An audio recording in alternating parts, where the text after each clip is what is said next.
ನಾನೀಗ ಕೃಷ್ಣಾಪುರ ಗ್ರಾಮದಲ್ಲಿದ್ದೇನೆ. ಇಲ್ಲಿನ ಜನರನ್ನ ಮತದಾರ ಪ್ರಭುಗಳನ್ನು ನಾನು ಮಾತನಾಡಿಸ್ತಾ ಹೋಗ್ತೀನಿ. ಒಬ್ಬರು ಹಿರಿಯರಿದ್ದಾರೆ. ಸರ್ ನಮಸ್ಕಾರ, ನಿಮ್ಮ ಹೆಸರು? ರಾಜಗೌಡ ಅಂತ ಸರ್. ಈಗ ಬೈ ಎಲೆಕ್ಷನ್ ಬಂತು ಚನ್ನಪಟ್ಟಣ ವಿಧಾನಸಭಾ ಕ್ಷೇತ್ರಕ್ಕೆ. ಯಾರು ಅಭ್ಯರ್ಥಿ ಆದರೆ ಒಳ್ಳೆಯದು? ಇಲ್ಲಿಗೆ ಯೋಗೇಶ್ಪುರ ಆದರೆ ಒಳ್ಳೆಯದು. ಯೋಗೇಶ್ವರು. ಯಾಕೆ ಯೋಗೇಶ್ವರು? ಈ ನೀರೊಂದು ಎಲ್ಲ ಇದು ಮಾಡವ್ರೆ ಸರಿ. ಇನ್ನು ಅವರು ಮೊದಲೆಲ್ಲ ದೇವೇಗೌಡರೆಲ್ಲ ಮಾಡಿದರು. ಈಗ ಯೋಗೇಶ್ಪುರ ಅವರು ಮೊದಲೇ ಎತ್ತಿನೇರು ನೀರವರಿಗೆ ಒಳ್ಳೆ ಇದು ಮಾಡವ್ರೆ. ಈಗ ಅವರಾದರೆ ಒಳ್ಳೆಯದು. ಈಗ ಕುಮಾರಸ್ವಾಮಿ ಅವರು ನಿಖಿಲ್ ಕುಮಾರಸ್ವಾಮಿ ಅವರಿಗೆ ಟಿಕೆಟ್ ಕೊಡಬೇಕು ಅಂತಿದ್ದಾರೆ.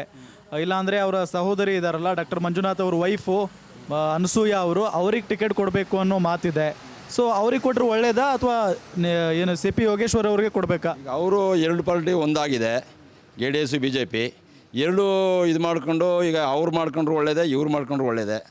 ಇಬ್ಬರು ಅನುವರಿಯಿಂದ ಯಾರೋ ಒಬ್ಬರು ಮಾಡ್ಕೊಂಡ್ರೆ ಗೆಲ್ಲೋದಕ್ಕೆ ಖಚಿತ ಗೆಲ್ತಾರೆ. ಇಲ್ಲ ಯೋಗೇಶ್ಪುರ ಆಗ್ಬೋದು, ಇಲ್ಲ ನಿಖಿಲ್ ಆಗ್ಬೋದು. ಇಬ್ಬರು ಒಂದು ಬನಾವಟಾಗ ಇದಾದರೆ ಗೆಲ್ತಾರೆ ಸರ್. ಈಗ ಡಿ ಕೆ ಶಿವಕುಮಾರ್ ಸಿಕ್ಕಾಪಟ್ಟೆ ಓಡಾಡ್ತಿದ್ದಾರೆ. ಈ ಕಡೆ ಎಲ್ಲ ಬಂದಿದ್ರಂತೆ ಮೊನ್ನೆ. ಸೊ ನಾವು ಗೆಲ್ತೀವಿ ಅಂತೆಲ್ಲ ಅಂತಿದ್ದಾರೆ. ಅವರೇ ನಿಲ್ಬೋದು, ಇಲ್ಲ DK ಸುರೇಶ್ ನಿಲ್ಬೋದು, ಇಲ್ಲಾಂದರೆ ರಮ್ಯಾ ಅವ್ರನ್ನ ನಿಲ್ಲಿಸೋ ಚಾನ್ಸಸ್ ಇದೆಯಂತೆ. ಹಾಗೇನಾದರೂ ಮಾಡಿ ವೋಟ್ ಡಿವೈಡ್ ಮಾಡ್ಬೋದಾ ಇವರು ಅಂತ? ಸಾಧ್ಯವಾಗಲ್ಲ. ನೋಡ್ಬೇಕು ಸರ್, ಅಲ್ಲಿ ಅವ್ರಿಗೆ ಸಾವಿರ ಓಟು ಮತ ಜಾಸ್ತಿ ಇದೆ ಅಂತ ಅನ್ನೋದಕ್ಕೆ JDS ಇಂದ ಇಲ್ಲ ಯೋಗೇಶ್ವರ ನಿಂತ್ಕೋಬೋದು, ಇಲ್ಲ ನಿಖಿಲ್ ನಿಂತ್ಕೋಬೋದು, ಗೆಲ್ಲೋದು ಖಚಿತ ಸರ್. ಓಕೆ, ಈಗ ಬೈ ಎಲೆಕ್ಷನ್ ಬಂತು ನಿಮ್ಮ ಚನ್ನಪಟ್ಟಣ ಕ್ಷೇತ್ರಕ್ಕೆ. ಸೊ ಯಾರು ಅಭ್ಯರ್ಥಿ ಆದರೆ ಒಳ್ಳೆಯದು? ನಮಗೆ ಕುಮಾರಸ್ವಾಮಿ ಆದರೆ ಒಳ್ಳೇದು. ನಮಗೆ ಈಗ ಕುಮಾರಸ್ವಾಮಿ ಅವರು ರಾಜೀನಾಮೆ ಕೊಟ್ಟಾಗಿದೆ. ಇಲ್ಲಿ ಅವ್ರ ಬದಲಾಗಿ ಅವ್ರ ಮಗ ನಿಲ್ಬೋದು, ಇಲ್ಲ ಅವರ ಸಹೋದರಿ ನಿಲ್ಬೋದು, ಇಲ್ಲಾಂದರೆ CP ಯೋಗೇಶ್ವರ್ ನಿಲ್ತಾರೆ ಅನ್ನೋ ಮಾತಿದೆ. ನಾವು ಅವರು ಪಕ್ಷದಲ್ಲಿ ಎರಡು ಸಮ್ಮಿಶ್ರ ಸರ್ಕಾರ ಅಲ್ವೇ, ಆದರೂ CP ಯೋಗೇಶ್ವರ್ಗೆ ಹಾಕೋದು ನಾವು. ಈಗ ಕುಮಾರಸ್ವಾಮಿ ಅವರು ನಿಖಿಲ್ ಕುಮಾರಸ್ವಾಮಿ ಅವ್ರನ್ನ ನಿಲ್ಲಿಸಬೇಕು, ಇಲ್ಲ ಅವ್ರ ಸಹೋದರಿಯನ್ನು ನಿಲ್ಲಿಸಬೇಕು, CP ಯೋಗೇಶ್ವರ್ ಬೇಡ ಅಂತಿದಾರಂತೆ. ನಮ್ಮ ಒಟ್ಟಿನಲ್ಲಿ ಕುಮಾರಣ್ಣ ಯಾರಿಗೆ ಇದು ಮಾಡ್ತಾರೆ ಅವ್ರಿಗೆ ಅವ್ರ ಕಡೆಗೆ ಸಪೋರ್ಟ್ ಆಗಿ ಮಾಡ್ತೀವಿ. ಯಾರ ಕಡೆ ಪಕ್ಷ ನಿಂತ್ಕೊಳ್ಳಿ ಸಮ್ಮಿಶ್ರ ಸರ್ಕಾರಲ್ಲಿ ಯಾವ್ದರಲ್ಲಿ ಅವ್ರಿಗೂ ಇದು ಮಾಡ್ತೀವಿ ನಾವು.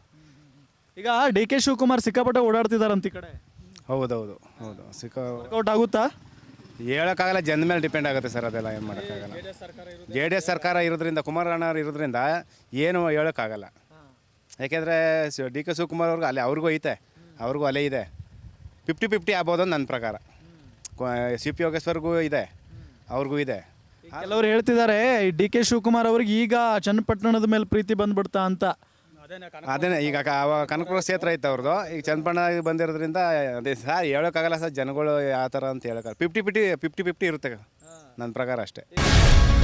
ಗ್ಯಾರಂಟಿ ನ್ಯೂಸ್, ಸುದ್ದಿ ಖಚಿತ, ನ್ಯಾಯ ನಿಶ್ಚಿತ.